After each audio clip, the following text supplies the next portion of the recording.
West Texas, 1876. Just as dawn begins to break, a pair of young Apache hunters lope their mounts towards the top of a ridge, being careful to move as quietly as possible, lest they disturb any game in the area. The young hunters are mere teenagers. One is a full-blood Apache named Bobo, riding a fine horse belonging to his father. The other is an adopted member of the tribe. A few years earlier, he had been a German-speaking farm boy on a central Texas farm, not far from today's Mason, Texas. His name had been Herman Lehman, though he barely remembered that now. He had been kidnapped by the Apache with his younger brother Willie, taken while the boys were out watching sheep. The pair had suffered terrible abuse at the hands of the Apache, being starved, beaten, and driven without rest for long periods. Willie had managed to escape, but Herman had not. He had eventually been adopted by the Apache as one of their own. Life with the Apache, though, even once he had been adopted into an Apache family, had been difficult. Life for the Apache, and for any tribe in West Texas for that matter, was hard. The sparse landscape and unremitting conflict with Americans, Mexicans, and other tribes made for a perpetually heart-scrabble, violent existence. But at least for the time being, Herman was now, at least ostensibly, one of them. However, he was not fully Apache, and even his new name was quick to remind him of this every time he was addressed by it. His new name was Enda. It meant white boy. Regardless, Herman, or Enda, had thrown himself into the life of a preteen warrior in training under the often brutal tutelage of his adopted father, a chief named Carnavista. Carnavista had been the chief of the party who had initially kidnapped Herman and his younger brother from their family's farmstead. He had initiated the young boy into the brutal realities of Apache life before the raiding party had even made it back to their home village. Food on the trail could be scarce, and the luxury of cooking and eating meals while presumably being pursued was not one that could be afforded. Later in life, Herman would recall being force-fed the raw liver of a calf that the party had happened upon and slaughtered, as well as his repeated failure to keep the meal down. A few days later, the young Texan found his appetite less discriminating when the band discovered a few baby antelope that had been left alone when their parents had scattered at the approach of the oncoming Apache. The baby antelope were summarily scooped up and thrown into a leather sack as the Apache proceeded on to their campsite for the night. After several more hours of riding, they stopped and, for the first time in several days, afforded themselves the indulgence of a campfire. After they had the fire built and a sufficient bed of red-hot coals stoked, the antelope, some of whom were still alive, were thrown onto the fire hole to roast to the Apache's content. In his memoirs, 9 Years Among the Indians, linked to purchase in the description, Herman recalls his mix of admiration and horror when the antelope parents, known to track their young down, should they wander off, showed up not far from the camp in an attempt to rescue their imperiled young. The Apache quickly shot both, and soon a great feast was had. For almost everyone, it was the first real meal in a long while and was greatly appreciated. And thus life had continued on for Herman as he transitioned his mindset and lifestyle from that of a young Deutschman on the Texas farm to that of an Apache warrior responsible for eking out a living for himself and his family in a land that offered little and took much. He had learned, though, how to ride, how to track, how to hunt, and how to fight. The Apache were capable of procuring water from places that seemed to not have seen rain in years. They were renowned for their ability to track animals and people in the dusty rock-strewn expanses of their homelands. They were also held in high regard as warriors and feared as raiders in homesteads and hamlets from Utah to Mexico. However, The desert had not always been their home. They had once been the masters of the vast and bountiful expanses of current-day Texas and the southern plains. They had hunted the expansive buffalo herds, harvested from the pecan trees, camped in the meadows, and swam in the rivers and streams. Then the Comanche had arrived. Over the course of a few decades, the newcomers to the southern plains, who had made their way down from the northern Rockies and made their martial ascent after mastering the newly available horse, had made it their business to systematically remove the Apache from what is modern-day central and southern Texas. The intensity and scope of the Apache villages were unlike anything the Apache, or anyone else in Texas for that matter, had seen before. The Tonkawa, the Karankawa, the Caddo, the Huico, the Cheyenne, as well as the Spanish, and later the Mexicans and Texans, regardless of the target of their wrath. The accounts were strikingly and disturbingly similar. All fighting-age males not killed in defending their families would generally be summarily executed via any variety of torturous methods the Comanche employed over the years. Women would generally be assaulted and exploited, sexually and otherwise, and infants would be killed outright as they posed too much trouble to a raiding party's egress back to their home territory. Children and preteens and some teens were, after a generally brutal induction process, adopted into the tribe, as Herman was with the Apache. The Comanche, in fact, have one of the most impure bloodlines of any tribe on record. Their male mortality rates were unusually high due to the frequency and ferocity of their combat, and their birth rates were relatively low, with miscarriages being a more common phenomenon among the perpetually horse-bound people. Raids would generally conclude with horses and usable goods being taken, and all homes and crops being burned. The Apache had perhaps suffered the wrath of the Comanche more than any other. Though many of the personal accounts would be lost to history, the sheer rapidity of the Apache retreat from their Texas homelands speaks to the ferocity of the attacks. But the Apache had managed to adapt and survive in their new lands. Though the game was less plentiful, it could still be procured, and thus Herman and Bobo had ventured out away from the relative safety of the camp on this morning. They assume, for all intents and purposes, that they are safe from Comanche attack, as they are already far west of the Comanche's typical range. Their only concern is not spooking any game in the area and being able to find their way back to their village. Then the boys hear the sound of several hoofbeats coming their way. They are the only warriors who had left camp, and thus they know whoever is coming towards them is not from their village. Before the pair can question each other as to what the source of the noise might be, the answer is made all too apparent, as a large band of Comanche warriors suddenly crest the ridge. The young Apache boys are at the bottom of. Their only option now is to flee back to their village and attempt to alert as many of their tribesmen as possible in order to marshal some sort of defense. Bobo's horse, fleet of foot and well-bred, turns and gallops back towards the village at full speed, his rider hugging tight to him by squeezing with his knees and hugging close to the horse's neck while staying low. Herman's mule, meanwhile, is not so obedient. The unfortunate animal has, by Herman's account, been beaten so severely for so long that it had become extremely skittish and even more obstinate than its nature had originally dictated. In this particular instance, as Herman urges the animal towards the Apache village and away from the oncoming Comanche, the mule begins to spin in tight circles rather than running in any direction. As the mule spins faster and faster, Herman calls out to Bobo, begging him to come back and help.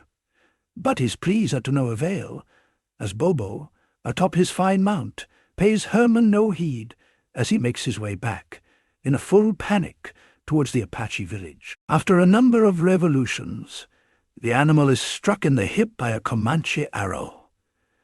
This finally breaks the terrified mule from his panicked spin and sends him in a full gallop in the direction of the Apache village. Herman now hangs on for dear life as the mule picks up more and more speed, finally passing Bobo. The terrified young man now cries out to Herman not to leave him as his horse begins to tire and the Comanches gain ground. But, as Herman recalls in his own words, "If I hadn't the intention of waiting, it was forlorn, for that dumb mule was on the go.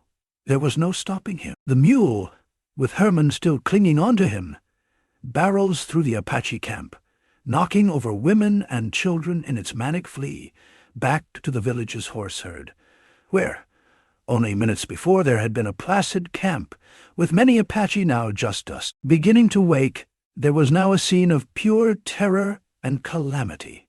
Upon reaching the village's horse herd, Herman's mule begins to buck, attempting to dismount his rider and rejoin the perceived safety of its herd. Herman manages to safely dismount, jump on the back of another horse, and make his way back to the village. He arrives back just as the fight against the oncoming Comanches, a force Herman estimates to be roughly 40 warriors, is beginning in earnest. The Apache warriors have met the Comanche charge and managed to drive them back. As Herman scans the force of Apache warriors, losing arrows and bullets upon the Comanche, he searches for the face of his hunting companion Bobo, but he is nowhere to be found. As arrows whiz all around, he notices a contingent of warriors pressing forward toward an area just outside the bounds of the village. Then he sees the body of his friend, crumpled on the ground. His back is full of thick Comanche arrows, and he has been scalped.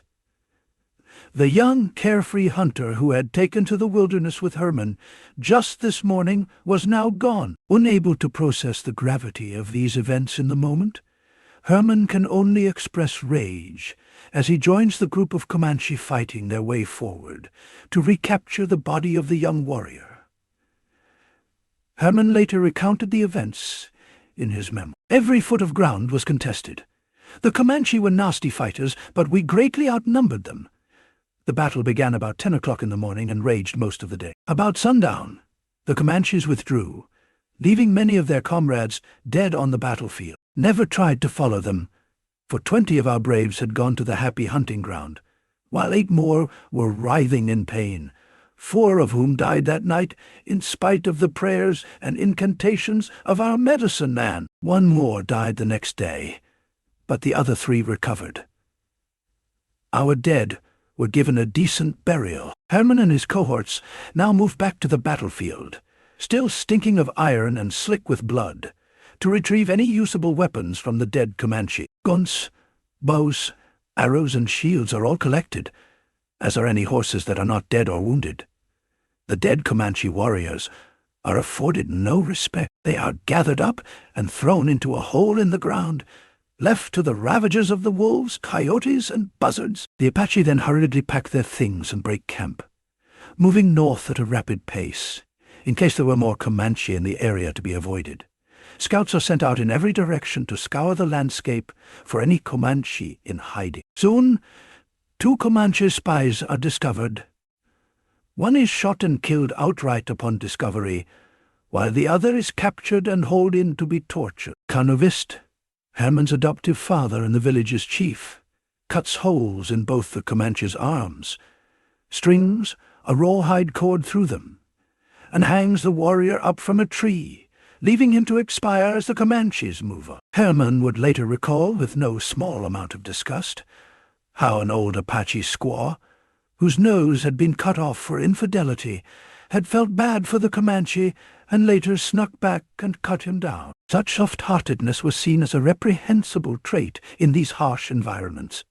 Finally, the party arrives at a spring some 60 miles from their previous encampment. They stay for a few days, trying to come to terms with their intermittent, overwhelming grief and rage. One morning, soon after arriving to the spring, an old Apache man wakes in a sweat. He stirs his family awake and tells them of a terrifying vision he has just seen in his dreams. They then report the vision to Carnovesti, who listens intently as the old man describes his nightmare in detail. He says he has seen a great horde of Comanches chasing after them, and that soon these Comanches would be upon them. A collective pang of terror now sweeps through the village, and the elders come together to hold a council. All day, the Apache abstain from food and drink, and discuss what course of action they might take next. The majority of the Apache advocate for simply packing up and leaving the area altogether, rather than risk greater losses against a foe that had hounded them so incessantly for so long. Thus, Carnovist and the rest of the village again making as much taste as possible. The horses and mules are again hurriedly loaded, and the Apache move west. They move along quietly, doing their best to be as discreet as possible in this landscape that offers little in the way of tactical cover. They travel for 20 miles and begin to think that perhaps all of this was much ado about nothing. So much effort spent for the ravings of a sleep-deprived old man. Then, as though they have stepped onto a hornet's nest, the Comanche are everywhere. Somehow, where once the horizon had been bare, are now dozens of Comanche warriors coming at the Apache full bore, loosing arrows all the while. In the minutes that followed, utter devastation was wrought on the small Apache band. 40 of their warriors were killed.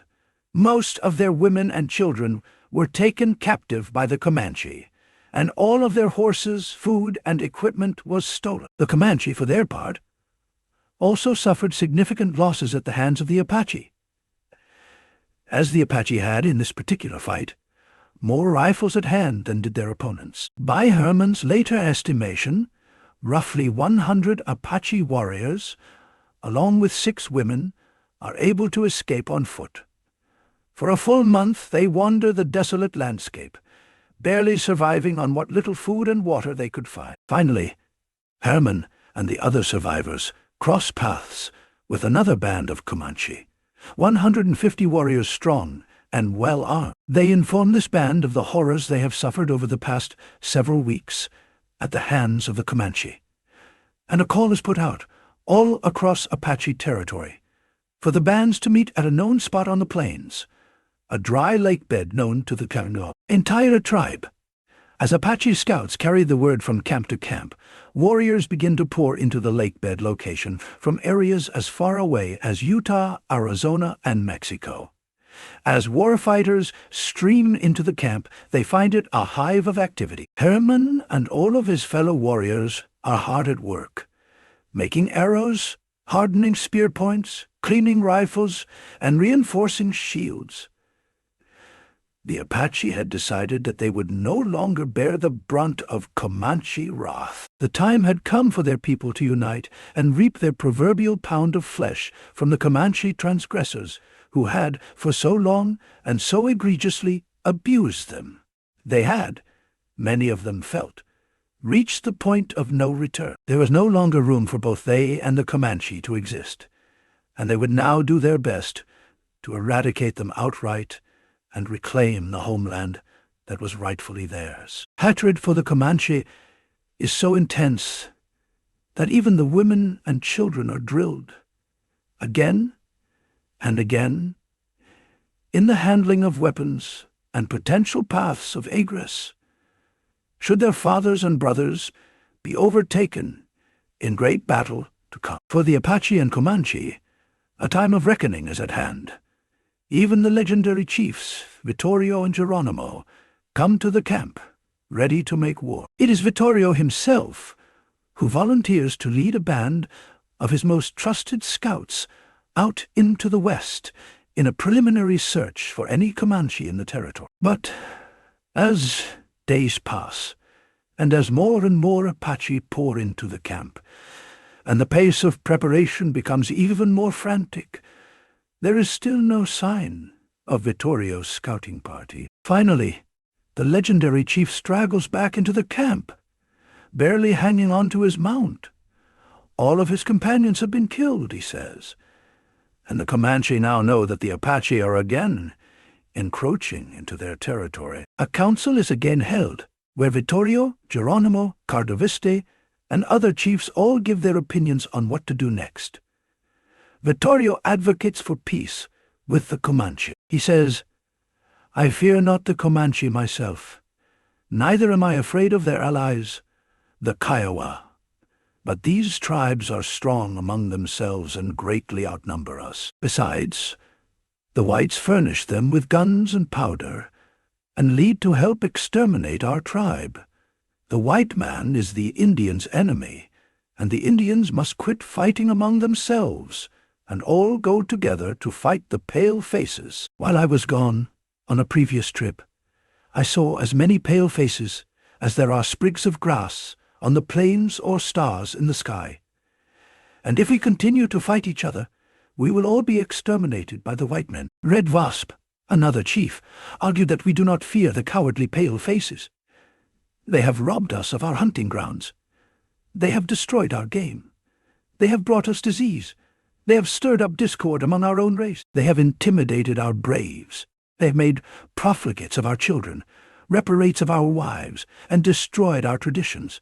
They have wrought despair and desolation to our tribes, and for my part, I am ready to fight until I fall. As to the Comanche, our grievances are great, and the cause of war is just, and I'll be glad to kill them when they come. Kill them as they kill our companions. Kill them, and if we must die, let us fight to the bitter end.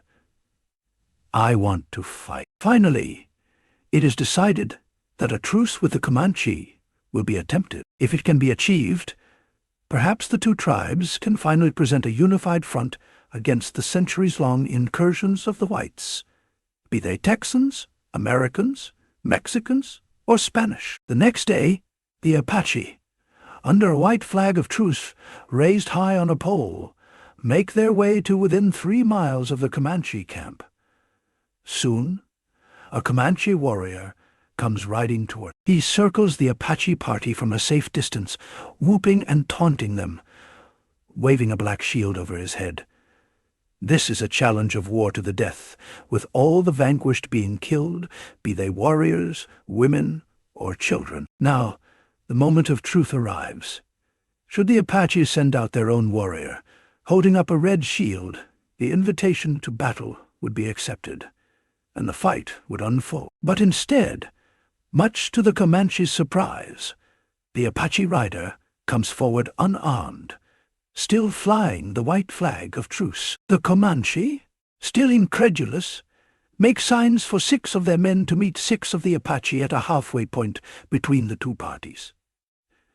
6 Apache men are selected to go forward, and they ride out to meet the Comanche. The Comanche, for their part, agree to make peace so long as the offending Apache, who had tortured their tribesmen, was handed over to be dealt with as they saw fit. The Apache emissaries, very much aware that the offending chief the Comanche were referring to was the very much alive and well Cardoviste, informed the Comanche that, unfortunately, the Apache who had so mistreated their warrior was unfortunately killed in the earlier battle. Disappointed but unwilling to pursue the matter further, the Comanche agreed to drop the issue altogether and pursue a unified, mutually beneficial peace. Upon this precarious falsehood, a truce is agreed. The women and children who had been taken captive in the earlier raid are returned to their Apache families, and many tears of joy and celebration are the order of the day. Some of the Apache women even agree to, or are forced to, depending on the account, stay with their captors in order to solidify the relations between the two tribes via marital bonds. They are adopted into the tribe immediately, as is the old woman with no nose who cut down the Comanche. Herman, for his part, is not sad to see her go. Ultimately, Herman credits Vittorio for opening the door to peace between the two tribes. Though their plans for unity and retaliation would never ultimately materialize, the diplomacy and political dexterity shown by Vittorio in this instance are without doubt belonging to a rarefied strata of achievement and leadership. And while this particular tale ended well, the times before and after in which conflicts such as these ended in untold bloodshed and suffering are too numerous to mention. And the tales of young Herman Lehman, who would eventually kill a medicine man in retaliation for the murder of Carno Viste and escape to join the Comanche, do not end here either. But for now, those are other stories for other times. Don't forget to hit like, share, subscribe, and we'll see you next time on History at the OK Corral. History too real for the West.